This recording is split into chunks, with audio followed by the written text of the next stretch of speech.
श्री शंकर जी का प्रिय भोग बरसेगी कृपा होगी मौज। मैं आचार्य प्रदीप शास्त्री सभी साधकों को, सभी भक्तों को आपके अपने सरस्वती ज्योतिष चैनल में स्वागत करता हूं, अभिनंदन करता हूं, आप सबको प्रणाम करता हूं। आज हमारा विषय है श्री शंकर भगवान जी का प्रिय भोग क्या है। वैसे तो श्री शंकर भगवान जी का बहुत सारे प्रिय भोग हैं, बहुत सारे पुष्प हैं, बहुत सारे पत्र हैं, मगर इन सब में भी सबसे प्रिय है श्रद्धा और विश्वास। श्री तुलसीदास जी कहते हैं शंकर भगवान जी का एक नाम विश्वास है और मां पार्वती का एक नाम श्रद्धा है। तुलसीदास जी ने अपने इस श्लोक के माध्यम से हम सभी भक्तों को समझाया है श्री शंकर भगवान जी का एक नाम विश्वास है और मां पार्वती का एक नाम श्रद्धा है। इसी विषय पर आगे चर्चा करते हुए, यदि कोई भी भक्त श्री शंकर भगवान जी को विश्वास के साथ, श्रद्धा के साथ भोग लगाता है, महादेव उस भोग को स्वीकार करते हैं, ग्रहण करते हैं। जब कभी हमें किसी भी प्रकार से हम शंकर भगवान जी की आराधना करते हैं, हम मंदिर जाते हैं, नंगे पांव मंदिर जाएं। मंदिर में प्रवेश करते समय श्री शंकर भगवान जी के मंदिर में जो घंटा लगा रहता है, घंटी लगी रहती है, उस घंटी को हम तेज ध्वनि में कभी नहीं बजाना चाहिए। वहां की जो नकारात्मकता होती है, घंटी से हमेशा नकारात्मकता का नाश होता है। घंटी हम किस प्रकार बजाएं? सबसे पहले हमें इस बात को सीखना चाहिए। वहां पर विराजमान सभी देवी देवता आपसे आकर्षण हो। आकर्षण कब होगा? उनका आकर्षण आपके प्रति कब होगा? जब हम मंदिर में प्रवेश कर रहे हो, हम घंटी को 3 बार बजाएं, धीरे से बजाएं, ताकि उस घंटी की ध्वनि वहां पर विराजमान सभी देवी देवताओं के कानों में एक आकर्षण पैदा करे। 3 बार घंटी बजानी चाहिए, टन टन टन। बहुत कम स्वर में यदि हम तेज ध्वनि से सिंहनाद करते हैं तो साइंटिफिक रीजन भी है, कानों में यदि तेज ध्वनि पड़ती है तो उसे आकर्षण नहीं प्रतिकर्षण होता है। इसी प्रकार से यदि हम वहां पर मंदिर में विराजमान सभी देवी देवताओं को अपनी ओर आकर्षित करना चाहते हैं तो घंटी हमें 3 बार बजानी चाहिए। पूजा करने के उपरांत कभी घंटी नहीं बजानी चाहिए, चलते समय घंटी नहीं बजानी चाहिए, केवल जाते समय, मंदिर में प्रवेश करते समय घंटी बजानी चाहिए। इसी प्रकार से जब हम मंदिर में प्रवेश कर जाएं, घंटी का सिंहनाद कर दें, घंटी का नाद करें। उसके उपरांत हम श्रद्धा और भाव से वहां पर बैठ करके शंकर भगवान जी को बहुत सारे पुष्प प्रिय हैं। उनमें सबसे अति प्रिय सफेद रंग का और नीले रंग का पुष्प प्रिय हैं।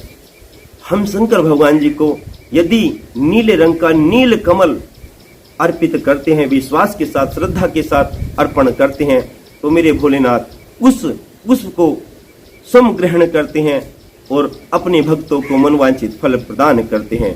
इसी प्रकार से यदि कोई भी भक्त शंकर भगवान जी को बिल्व पत्र नहीं चढ़ाता तो वह शंकर भगवान जी का भक्त नहीं है। इसीलिए प्रत्येक भक्त को श्री शंकर भगवान जी के मंदिर में जाकर के बिल्व पत्र चढ़ाने चाहिए। बिल्व पत्र की इतनी महिमा है। बिल्व पत्र में शंकर जी, विष्णु जी और ब्रह्मा जी तीनों वास करते हैं।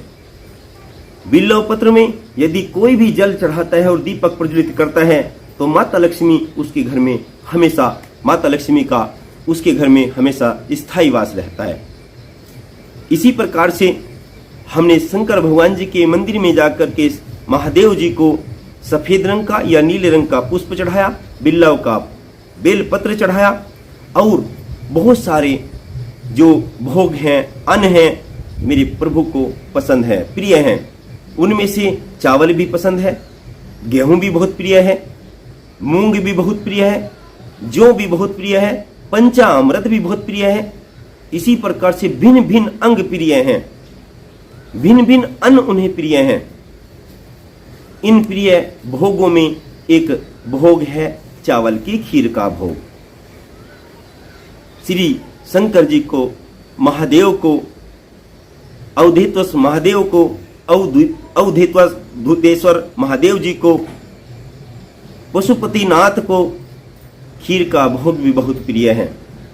मगर इस प्रिय भोग में सवैया की खीर, मीठी सवैया, सूजी की बनी हुई मीठी सवैया या सूजी के बने हुए सीमी, आटे की बनी हुई सीमी, मीठी सीमी, मीठी सवैया बहुत प्रिय है, अति प्रिय है। यदि हम सोमवार के दिन, शुक्रवार के दिन या तृतीया तिथि के दिन, हरियाली तीज के दिन श्री शंकर भगवान जी को मीठी सवैया, मीठी सीमी का भोग लगाते हैं तो प्रभु भोलेनाथ महादेव जी इस भोग को बड़े चाव से ग्रहण करते हैं, बड़ी प्रसन्नता के साथ ग्रहण करते हैं और अपने भक्तों को मनोवांछित फल प्रदान करते हैं। जब कभी सोमवार को, शुक्रवार को या तृतीया तिथि को, हरियाली तीज को हम प्रभु को भोग लगाएं, महादेव जी को भोग लगाएं, भोलेनाथ को भोग लगाएं, तो हम सवैया, मीठी सवैया का भोग लगा दें। यदि उस मीठी सवैया में मीठा शहद डाल करके भोग लगाएं, गाय का घी डाल करके भोग लगाएं, थोड़ा सा शहद घी डाल करके भोग लगाएं तो प्रभु को अति प्रिय यह भोग अति प्रिय भोग होगा। इसी प्रकार से बिल्लव का पत्र, सफेद या नीले रंग का पुष्प और मीठी सवैया का भोग यदि प्रभु को लगा दिया जाए, भोलेनाथ को लगा दिया जाए तो प्रभु इस भोग को, इस प्रसाद को बड़ी श्रद्धा और विश्वास के साथ ग्रहण करते हैं। प्रभु का आकर्षण, भोलेनाथ का आकर्षण अपने भक्तों पर बढ़ जाता है और उन्हें मनोवांछित फल प्रदान करते हैं। आज हमारा केवल यही विषय था कि प्रभु का अति प्रिय भोग क्या है। अति प्रिय भोग है श्रद्धा और विश्वास। विश्वास का नाम प्रभु शंकर जी हैं, श्रद्धा मां पार्वती है। हम किसी भी भक्त को श्रद्धा और विश्वास के साथ यदि इस भोग को लगाते हैं तो प्रभु अति प्रसन्न हो जाते हैं। मैं पुनः आपसे एक बार बता दूं, सरस्वती ज्योति चैनल के सभी साधकों को एक बार पुनः अवगत करा दूं, श्रद्धा और विश्वास के साथ मंदिर में प्रवेश करें, 3 बार घंटी नाद करें। कम ध्वनि में घंटी बजानी है, तेज स्वर से घंटी नहीं बजानी। पूजा करने के उपरांत कभी घंटी नहीं बजानी।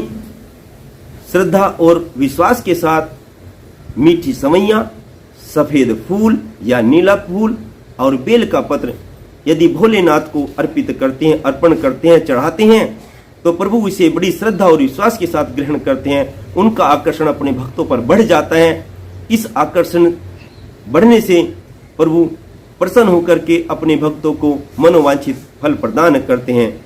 उसके घर में धन और संतति बढ़ती है, संपत्ति और संतति दोनों बढ़ती हैं। उसके घर में कभी क्लेश नहीं होता, सभी रोगों का नाश होता है, वह हमेशा स्वस्थ जीवन जीता है।